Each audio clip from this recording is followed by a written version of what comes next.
Hello, Cormorants families. Mr. Burnham here with my back to school night presentation. Promise, I'm hoping it doesn't take too long. All right, here we go. It's wonderful having the kids back on campus. Breathes new life into the building, into the space, into all of us. So thank you for sending them. They're doing great, especially considering all the transitions they've had to go through between. Really none of them ever having been here, so they're doing awesome. Just a reminder about our protocols, masks, obviously, we continue to do testing. I'll talk more about that later. Making sure that physical distancing is adhered to as much as we can. It's not super easy with the number of students we have on campus. Kids are doing a pretty good job, but I think the masks are the real key in that situation anyway. Speaking of masks, just a reminder, they need to be on everywhere. The indoors, hallways, quad, PE, lunch, outside, it doesn't matter, they need to have them on. Except the exceptions are if they're given a mask break under the direction of an adult, or if they're in the act of eating something or drinking a beverage. Those are the times when they can take that mask down. But otherwise, and I would say for the most part, kids are doing amazing. You know, I will say we've sent a few students home who haven't been wearing their mask appropriately or consistently are taking it down. We're seeing a few, not a small number, but a number of students who are bringing their mask here a lot. They bring it down and they leave it down.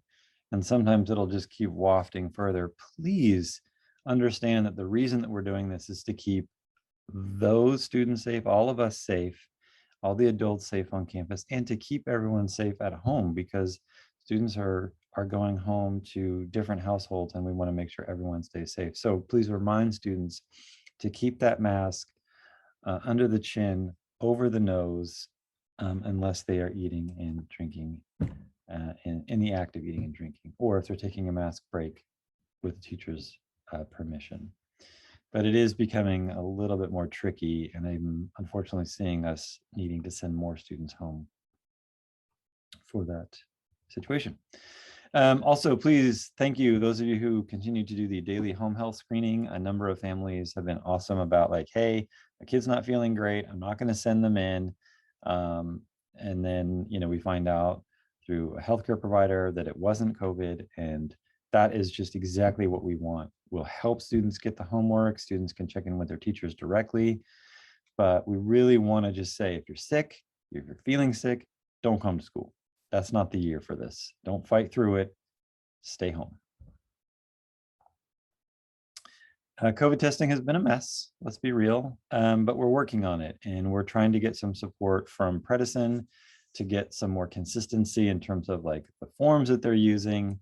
But you really need to have one form on file, which is to either have done the online form, or I'm highly recommending the PDF version of the BTSN form. It's all of this is on our website. You can check it out there. That gives us permission to conduct the test. And then what I'm asking families to do is to let me know if you want your child, your student tested on a weekly basis. Not everyone has asked for weekly testing, and I'd like to know. It just helps us know who we need to concentrate on during those testing days. So we are testing on Mondays. That is our normal day.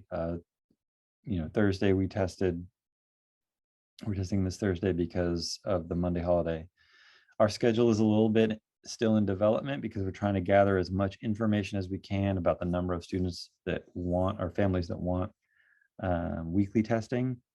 All of the testing takes place in the lower A building, and it can be accessed, it's accessible right off the quad. So at this point, I think most students know we're going to try to get some more signage out. That was some of the recommendations from some parents, so thank you very much for that. We also, I'm going to be really honest, on these testing days, we have a limited staff to support us. We don't have outside support.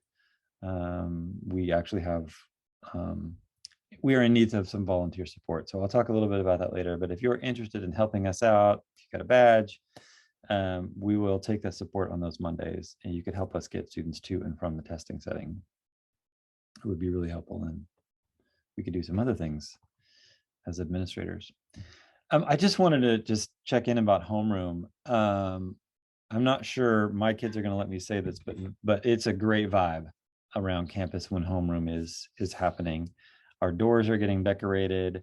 Homerooms have these quirky names, but it is exactly kind of what we were looking for in a space that is free from the academic stressors, and just a place for kids to connect with each other and connect with an adult. And they're pooling their Burnham bucks, they are on-campus currency, together in their homerooms. And we've already done 2 donut days for the winners, for the homerooms with the most Burnham bucks. So it's really kind of cool to see that sort of community aspect of kids working together for this one common goal, even if it's just, sugar at 9 o'clock in the morning. Continue just to remind everybody about the way that we want to think about support at Korematsu. So everything really starts with the teachers. All the questions that you have really starts there. And if that answer is not what you were looking for, or you want a little bit more information, that's when you go to the counselors. Mr. Jones is A through LEW last name, and Ms. Simpson is LI through Z. Excellent sources of support, and really like a great, we want to at this age want to encourage students to take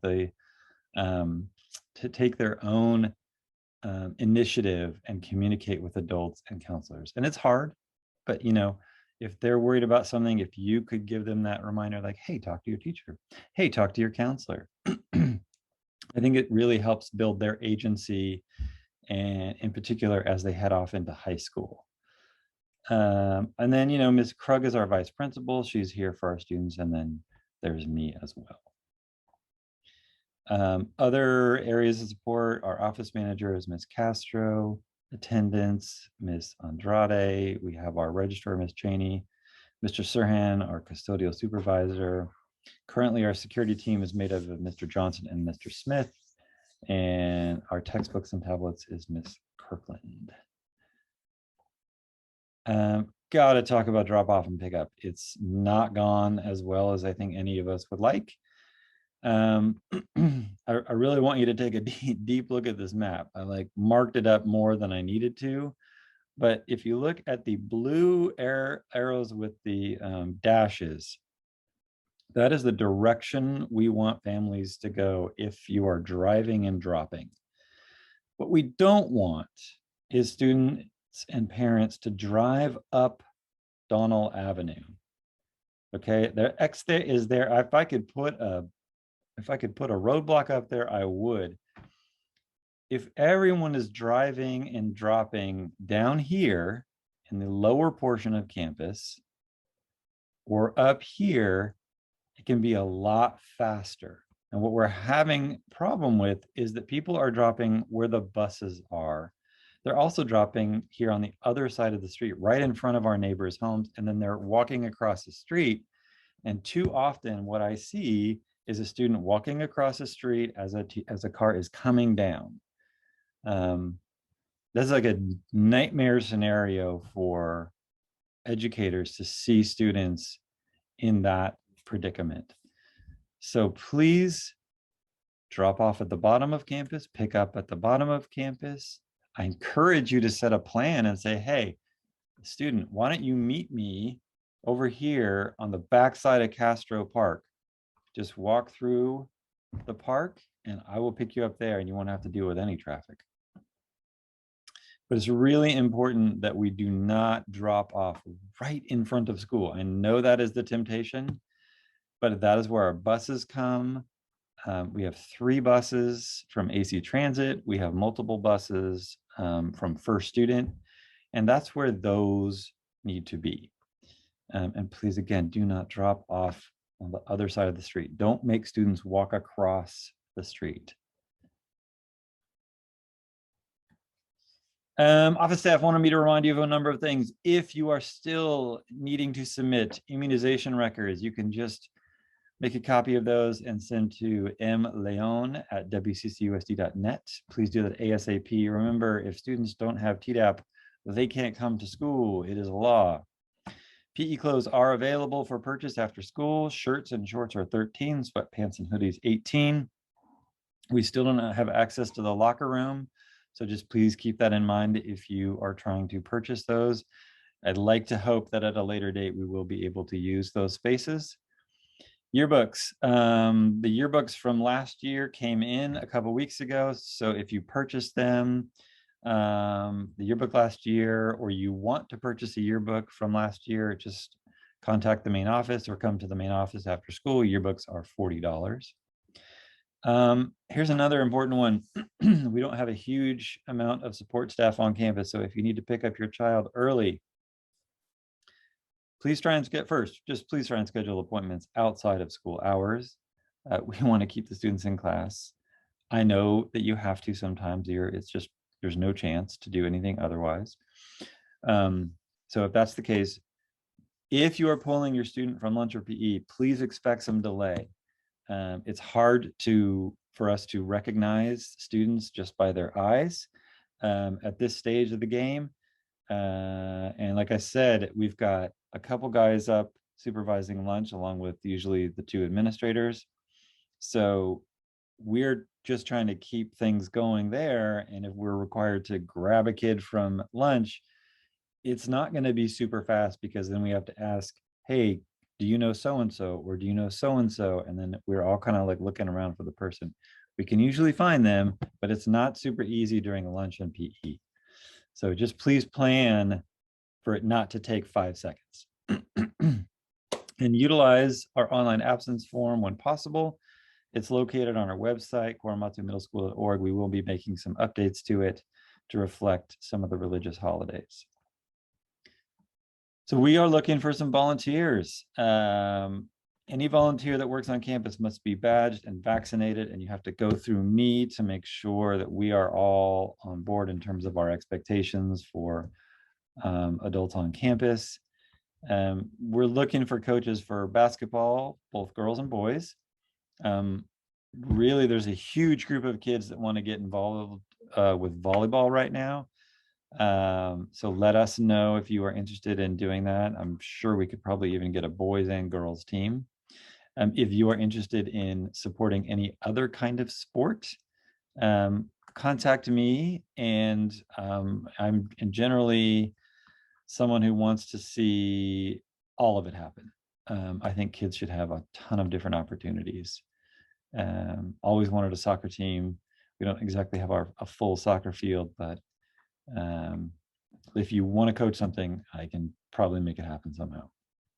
And again, I talked about it before, but COVID testing, I'm looking for some support for our Monday regular COVID testings to help us get students to and from class, and just to kind of help speed that process and allow us administrators to do what we would prefer to do, which is to be in classrooms, observing teachers and supporting teachers and students, instead of running around and helping kids get tested. Okay, more. Please go to korematsumiddleschool.org, as you know, every other day, once or twice a week. I'm really trying to make that the one-stop shop for everything. I'm not a web designer, but I'm trying to post as much up there as I can. If you are a web designer and you want to help, let me know. Also, please continue to listen to those robocalls. And I'm still really trying to push this email text initiative, my ETI. So if you could submit that information, we're trying to meet families where they receive their information. A lot of folks clearly receive information from text. I would love to create that as a clear way to communicate with folks. Okay, so the important thing here, back to school night. Please make note of your student schedule. If you use PowerSchool, you know how to use it. You could print this little thing up and write out the subject, the teacher. I guess you don't really need the room. This is definitely an old form. But what we're going to do is it's virtual back to school night. We are going to post the links to all of the Zooms for the teachers on the website. So what you'll need to do is you just go to our website.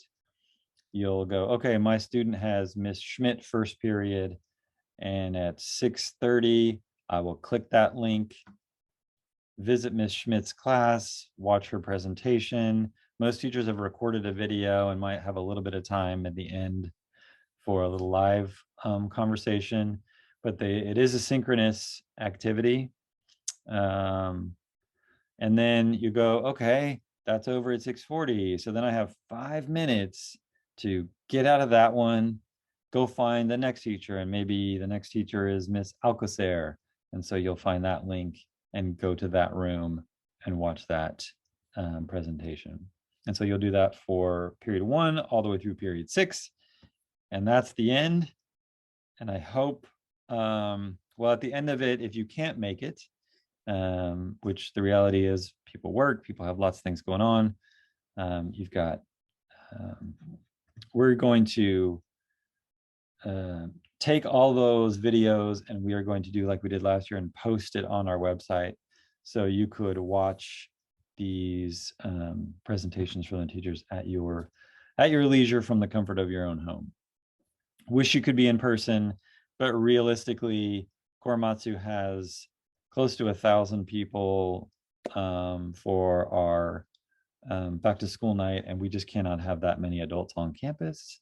So it just really makes a lot more sense to do it this way this time. If you have any questions, please contact the main office. It should go okay.